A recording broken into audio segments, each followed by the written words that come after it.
ശിരൂരിൽ കാണാതായ അർജുനായുള്ള തെരച്ചിൽ 9ാം നാൾ. ഗംഗാവലിപ്പുഴയിൽ ആധുനിക ഉപകരണം ഉപയോഗിച്ച് പരിശോധന.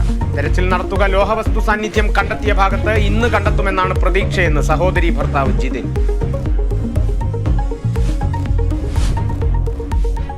സിനിമാ മേഖലയിലെ സ്ത്രീകളുടെ പ്രശ്നങ്ങൾ പഠിച്ച ജസ്റ്റിസ് ഹേമ കമ്മിറ്റി റിപ്പോർട്ട് ഇന്ന് പുറത്തുവിടും. പ്രസിദ്ധീകരിക്കുന്നത് സ്വകാര്യത ഹനിക്കുന്നുവെന്ന് കണ്ടെത്തിയ 62 പേജുകൾ ഒഴികെയുള്ളവ. നടപടി വിവരാവകാശ കമ്മീഷൻ ഉത്തരവിനെ തുടർന്നു.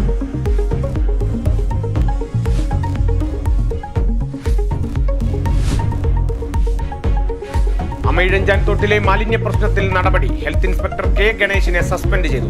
തൊട്ടിലെ മാലിന്യം കൈകാര്യം ചെയ്യുന്നതിൽ ഗുരുതര വീഴ്ചയെന്ന് കണ്ടെത്തൽ. നടപടി കോർപ്പറേഷന്റെ ആഭ്യന്തര അന്വേഷണ റിപ്പോർട്ടിനെ തുടർന്നു.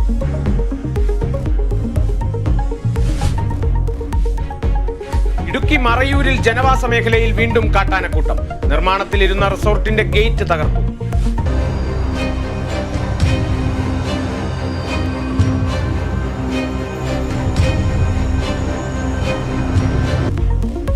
മേഖലയിൽ വ്യാപക കൃഷിനാശം. ബജറ്റ് പ്രഖ്യാപനത്തിൽ പ്രതിഷേധം പാർലമെന്റിൽ കടുപ്പിക്കാൻ ഇന്ത്യ സഖ്യം. പ്രതിഷേധം NDA ഇതര സംസ്ഥാനങ്ങളെ അവഗണിച്ചെന്ന് ചൂണ്ടിക്കാട്ടി. ശനിയാഴ്ച നടക്കാനിരിക്കുന്ന നീതി ആയോഗ് യോഗവും ബഹിഷ്കരിച്ചേക്കും.